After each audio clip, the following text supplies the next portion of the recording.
नमस्कार, मैं शिवम झा। आप देखना शुरू कर चुके हैं मी।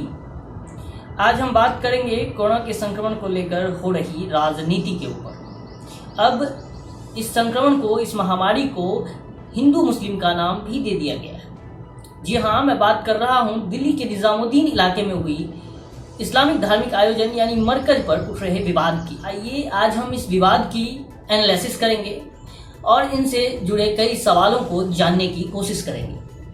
इनमें कई सवालें उठ रही हैं कि आखिर ये इतनी बड़ी आयोजन कैसे किया गया, बिना सरकार को बताए, वहां के पुलिस को खबर किए बिना। और तबलीगी जमात भी उस पर जो कुछ दलीलें दे रही है, वो दलीलें क्या हैं, पुलिस ने क्या एक्शन लिया है, आखिर इसको धर्म से जोड़ना कहां तक सही है, इन बातों की हम आज चर्चा करेंगे। इससे पहले मैं आपको एक फिगर मोटा मोटी देना चाहता हूं आपके दिमाग में कि आखिर तबलीगी जमात है क्या, तबलीगी जमात की हिस्ट्री क्या है, और तबलीगी जमात के बारे में आपको बताना चाहता हूं थोड़ा सा। उसके बाद हम आगे बढ़ेंगे और इन सभी प्रश्नों को जानेंगे। तो चलिए शुरू करें। सबसे पहले हम बात करेंगे तबलीगी जमात और मरकज की। यहाँ पे तीन शब्द है, पहला तबलीगी, दूसरा जमात और तीसरा मरकज। तो आइए हम समझते हैं कि आखिर तबलीगी का मतलब क्या होता है। तबलीगी का मतलब होता है अल्लाह के संदेशों का प्रचार प्रसार करने वाला, या अल्लाह और कुरान या हदीस की बातों को दूसरों तक पहुंचाना। जमात मतलब ग्रुप, यानी कि एक समूह लोगों का जो समूह होता है उसे बोला जाता है जमात। मरकज एक शब्द है जिसका मतलब होता है सेंटर, यानी कि केंद्र। यानी मतलब हुआ तबलीगी जमात का कि अल्लाह की बातों का प्रचार प्रसार करने वाला समूह से जुड़े लोग जो पारंपरिक इस्लाम को मानते हैं और इसका प्रचार प्रसार करते हैं, उसी को तबलीगी जमात कहा जाता है। इसका मुख्यालय दिल्ली के निजामुद्दीन इलाके में स्थित है। दावे के मुताबिक इस जमात के दुनिया भर में 15 करोड़ सदस्य हैं। 20वीं सदी में तबलीगी जमात को इस्लाम का एक बड़ा और अहम आंदोलन माना जाता था। अब सवाल ये उठता है कि मुसलमानों को तबलीगी जमात की जरूरत क्यों पड़ी। कहा जाता है कि तबलीगी जमात की शुरुआत इस्लाम का प्रचार प्रसार और मुस्लिम को धर्म संबंधी जानकारियां देने के लिए की गई थी। इसके पीछे कारण क्या था? ये भी एक कारण था कि मुगल काल में कई लोगों ने इस्लाम धर्म कबूल किया था, लेकिन फिर वो धीरे धीरे हिंदू परंपरा में और रीति रिवाज में लौट रहे थे। ब्रिटिश काल में भारत में आर्य समाज ने उन्हें दोबारा से हिंदू बनने के लिए शुद्धिकरण अभियान शुरू किया था, जिसके बाद मौलाना इलियास कांदलवी को ये लगा कि कहीं हमारा मुस्लिम धर्म खतरे में तो नहीं। इसको देखते हुए इस्लाम की शिक्षा देने का काम प्रारंभ करने के लिए इन्होंने तबलीगी जमात को चुना और इसका निर्माण किया। तो अब आप समझ गए कि इसकी जरूरत मुस्लिम को क्यों पड़ी। अब आते हैं इस जमात की शुरुआत कब हुई। हरियाणा के नूंह से वर्ष 1927 में शुरू हुई तबलीगी जमात की पहली मरकज, जिसमें 15 साल बाद हुई थी ये मरकज। साल 1941 में 25,000 लोगों के साथ पहली बैठक हुई। इसके बाद यहाँ से पूरी दुनिया में ये तबलीगी जमात फैल गया। विश्व के अलग अलग देशों में हर साल इसका सालाना जलसा होने लगा, जिसे इज्तिमा भी कहा जाता था। मध्य प्रदेश की राजधानी भोपाल में साल 1949 में सबसे पहले तबलीगी जमात का आयोजन किया गया। तबलीगी जमात का पहला जलसा 1941 में हुआ, जिसमें 25,000 से ज्यादा लोग शामिल हुए थे। देश में बंटवारे के बाद इसका मेन ब्रांच पाकिस्तान के लाहौर में कायम रही थी। अब प्रश्न उठता है कि ये जमात कहां से और कैसे आया। तबलीगी जमात का आंदोलन 1927 में मोहम्मद इलियास ने भारत में हरियाणा के नूंह जिले के गांव से शुरू किया था। जमात के मुख्य 6 उद्देश्य थे, या 6 उसूल कहा जा सकता है इसे। पहला था कलिमा, दूसरा सलात, तीसरा इल्म, चौथा इकराम मुस्लिम, पांचवा था इखलास नियत और छठा था दावतो तबलीगी। तो ये 6 उनके मुख्य उद्देश्य थे। इनका शिया मुसलमानों और सूफी मुसलमानों और मजार पर जाने आने वाले लोगों से, यानी कि सुन्नी मुसलमानों से काफी मतभेद हुआ करता था। अब बात करेंगे कि तबलीगी जमात आखिर काम कैसे करती है। तबलीगी जमात के मरकज से ही अलग अलग जगहों के लिए, हिस्सों के लिए तमाम जमाती समूह या फिर आप इसे जत्था भी कह सकते हैं, वो बनाकर निकलती हैं। यह जमात 3 दिन, 5 दिन, 10 दिन और 40 दिन या फिर 4 महीने तक के लिए यात्रा पर जाती है। एक जमात में करीबन 8 से 10 लोग होते हैं। 2 लोग जो होते हैं वो सेवा के लिए होते हैं, जिनका काम होता है खाना बनाना। और लोग सुबह शाम, और जो जमात के लोग होते हैं वो सुबह शाम जाते हैं और घर से बाहर निकलते हैं, नजदीकी मस्जिद में लोगों को पहुंचने के लिए कहते हैं। सुबह के वक्त हदीस पढ़ते हैं और नमाज पढ़ने और रोजा रखने पर इनका ज्यादा जोर होता है। इस तरह से ये अलग अलग इलाकों में इस्लाम का प्रचार करते हैं और अपने धर्म के बारे में लोगों को बताते हैं। तबलीगी जमात का कोरोना वायरस से कनेक्शन क्या है, इसको किस तरह से जोड़ा जा रहा है और क्यों जोड़ा जा रहा है। भारत में कोरोना से संक्रमित लोगों की संख्या 13,000 के पार पहुंच चुकी है। वही 400 से ज्यादा लोग मारे जा चुके हैं। और संक्रमण में हुई बढ़ोतरी को लेकर जो है ना, कहा जा रहा है कि तबलीगी जमात इसका सबसे बड़ा वाहन है कि इसी से ये संक्रमण बढ़ा है। 1445 मामले सामने आ चुके हैं जो सब तबलीगी जमात से संबंधित हैं और 25,000 लोग जो तबलीगी जमात से किसी न किसी रूप में जुड़े हुए हैं उन्हें क्वारंटीन कर दिया गया है। देश के कई जगहों से अब नए मामले सामने आ रहे हैं जिसका संबंध तबलीगी जमात से बताया जा रहा है। अब हम बात करेंगे कि निजामुद्दीन में घटना क्या हुई थी।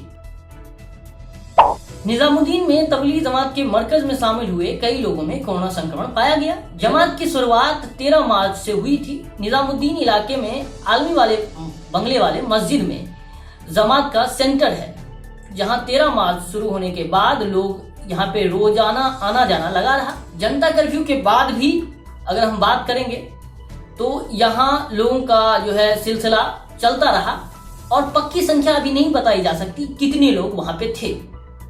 अनुमान है कि इस मरकज में करीबन 3,000 लोग शामिल हुए थे।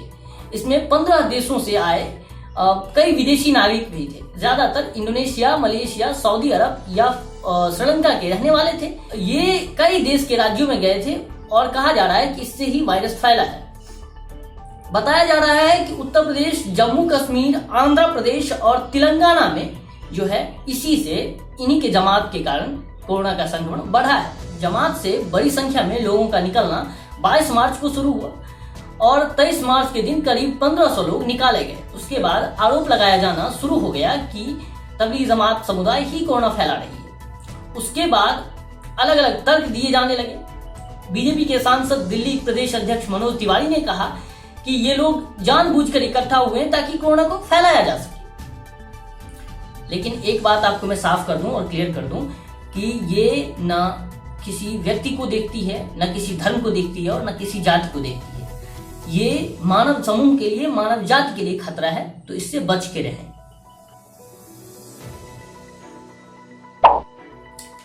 अब इन आरोपों के बाद तबलीगी जमात ने भी अपनी दलीलें रखी कि जब ये आरोप लगना शुरू हुआ कि तबलीगी जमात ही कोरोना वायरस फैलाने का एक प्रमुख जो है केंद्र बन चुका है और जानबूझकर फैलाया जा रहा है, इस आरोप के बदले में तबलीगी जमात ने अपनी दलीलें पेश की। जमात ने कहा कि दिल्ली के निजामुद्दीन में बनी आलमी बंगले वाली मस्जिद तबलीगी जमात का इंटरनेशनल सेंटर है।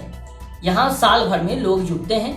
भारत से और भारत के बाहर से 1 मार्च से ही मरकज में भीड़ जुटनी शुरू होगी। कोरोना वायरस के लॉकडाउन के निर्देश आने तक, लॉकडाउन का ऐलान होने तक मरकज में जो है लोग आते थे, लेकिन जैसे ही ये ऐलान हुआ उसके बाद एंट्री बंद कर दी गई। 22 मार्च को जनता कर्फ्यू का भी पालन किया गया। 23 मार्च से मरकज को खाली कराया जाना शुरू हो गया। करीब 1500 लोगों को उनके घर भेज दिया गया। 23 मार्च की रात अरविंद केजरीवाल ने पूर्णतः लॉकडाउन की बात कही। फिर 1000 से ज्यादा लोग मरकज में ही फंसे रह गए। हमने लोगों को उनके घर भेजने के लिए पुलिस से कर्फ्यू पास भी मांगे, लेकिन नहीं मिले। 24 मार्च को नोटिस आया कि धारा 144 का उल्लंघन किया जा रहा है। हमने उनसे कहा कि सेंटर को खाली कराने के लिए व्यवस्था की जाए। 26 मार्च को फिर एसडीएम से मिलकर यह बात फिर से दोहराई। 27 मार्च को 6 बीमार लोगों का मेडिकल चेकअप हुआ और 28 मार्च को एसडीएम और डब्ल्यूएचओ की टीमें 33 लोगों को जांच के लिए ले गई। फिर ये खबर आनी शुरू हो गई कि कोरोना यहीं से फैल रहा है और कोरोना का जो है फैलने का यही एक केंद्र है। और ये सोशल मीडिया पे वायरल होने लगा कि तो ये दलीलें थी तबलीगी जमात की ओर से। अब हम बात करेंगे कि इस पर पुलिस की क्या दलील है, पुलिस क्या बोल रही है और पुलिस ने क्या एक्शन लिया है।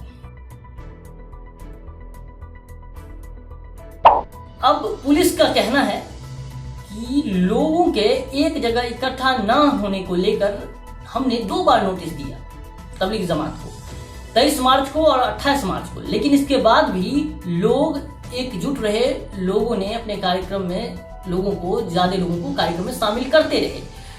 उन तक पहुंचने की कोशिश लगातार हमारी जारी रही और जारी है भी। तमाम सेंटर्स को अलर्ट कर दिया गया है। पुलिस का कहना है कि तबलीगी जमात ने जानबूझकर आदेशों का उल्लंघन किया है। पुलिस कह रही है कि मरकज के लोगों ने 16 मार्च को दिल्ली सरकार के आदेशों का उल्लंघन किया। 21 मार्च को कैंप्स खाली करने के लिए कहा गया, लेकिन ध्यान नहीं दिया गया। सोशल मीडिया पर एक ऑडियो वायरल हो रही है जो कथित तौर पर मौलाना साद की है, जो तबलीगी जमात के मुखिया हैं। उसमें वो ये कहते हुए दिख रहे हैं कि इन आदेशों को ना मानो एक रूप में, और मस्जिद जाने के लिए वो प्रेरित कर रहे हैं। पुलिस की टीम 26 मार्च, 27 मार्च, 28 मार्च, 29 मार्च और 30 मार्च को परिसर का मुआयना करने गई थी, लेकिन वहां पे उन्होंने देखा कि कोई सोशल डिस्टेंसिंग को फॉलो नहीं कर रहा, न किसी ने मास्क लगाया है और न कोई सैनिटाइजर का इस्तेमाल कर रहा। तो ये दलीलें पुलिस की ओर से आई है। अब पुलिस कर क्या रही है? पुलिस ने एक्शन लिया है इस घटना के बाद, तबलीगी जमात से जुड़े लोगों में कोरोना के संक्रमण बढ़ने के बाद, कि जमात के प्रमुख मौलाना साद की तलाश हो रही है और उस पर FIR दर्ज किया गया है। मौलाना साद के साथ साथ 6 और लोगों पर FIR दर्ज किया गया है। इन पर IPC धारा 188, 279, 120 और महामारी की धारा एक्ट 3 के तहत मुकदमा दर्ज किया गया है। इसमें मौलाना साद शामिल है, मोहम्मद अशरफ, मोहम्मद सलमान, डॉक्टर जिशान, शहजाद यूनुस और सैफ शामिल हैं, जिन पर मुकदमा दर्ज किया गया है। निजामुद्दीन के तबलीगी जमात के मुखिया मौलाना साद छिपा हुआ है पुलिस के मुताबिक, लेकिन मौलाना साद का कहना है कि वो क्वारंटीन में है। पुलिस ने 7 दोषियों को 26 प्रश्नों के साथ एक नोटिस भेजा है, जिसमें जानकारी मांगी है। कुछ प्रश्न है, मौलाना का पूरा नाम, पता, ऑर्गेनाइजेशन का रजिस्ट्रेशन डिटेल्स, ऑफिस में अधिकारियों का नाम, पता, मोबाइल नंबर जैसे 26 प्रश्नों का जवाब मांगा गया है। फिलहाल प्रशासन अब आसपास के सभी इलाकों को सैनिटाइज करने में लगी हुई है। नगर निगम की टीम से लेकर स्वास्थ्य विभाग की टीम और फायर सर्विसेज की टीम भी इस काम में जुड़े हुए हैं।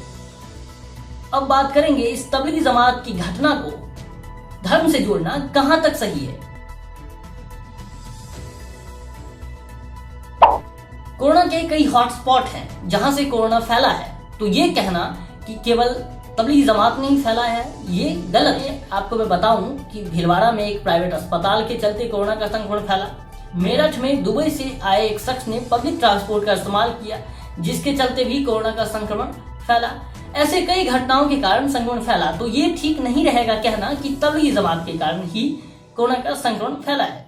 अब मैं बोलना नहीं चाहता, लेकिन आपको क्रोनोलॉजी बताता हूँ। अब मैं आपको इस कोरोना से किस तरह से लोग एक धर्म को टारगेट कर रहे हैं, इसे आपको मैं समझाता हूं कि ये बस कहा जा रहा है कि कोरोना मस्जिद के कारण ही फैली है और मरकज के कारण ही फैली है। ये बात कहां तक सही है?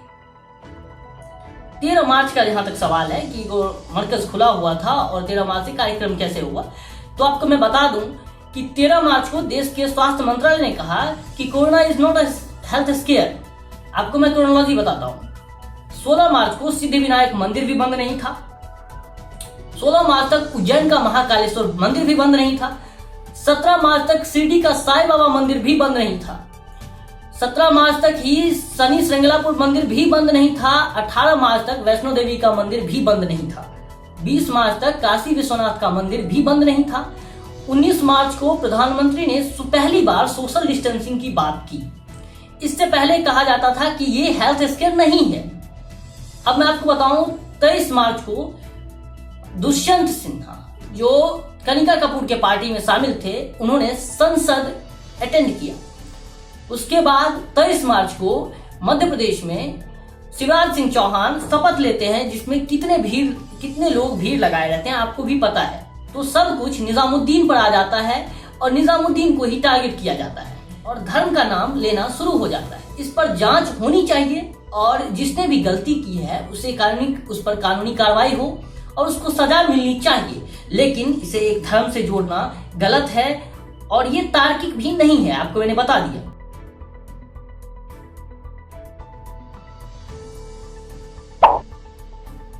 अब कुछ प्रश्न भी बनते हैं। दिल्ली सरकार को यह बताना चाहिए कि इस आयोजन को लेकर इतने दिनों तक शांत क्यों बैठी थी। साथ ही केंद्रीय गृह मंत्रालय को भी ये बताना होगा कि राज्य में इतना बड़ा आयोजन कोरोना के खतरे के बीच कैसे शुरू हुआ, उनमें विदेशी नागरिक कहां से आए और जब स्थिति खराब हुई तो उन लोगों को इलाकों को खाली कराने के लिए क्यों कहा गया और कब कहा गया, कैसे कराया गया। सबसे बड़ा सवाल जो आयोजकों से की जानी चाहिए कि आपको क्या नहीं पता था कि कोरोना का संक्रमण बढ़ रहा है और कोरोना का खतरा है। इस बीच आपने इस कार्यक्रम को कैसे रखा और क्या कारण था इस कार्यक्रम को रखने के। इसके खिलाफ भी सख्त कार्रवाई होनी चाहिए और इन सवालों के जवाब मिलने चाहिए ताकि लोग धार्मिक आयोजनों के नाम पर मूर्खतापूर्ण हरकत ना करें और कई लोगों की जिंदगी खतरे में ना डालें। आज के लिए बस इतना ही। Hey there. Subscribe to my channel. And also press this bell icon. So you never miss any new updates, cause whenever we upload new video you will get a notification on your phone.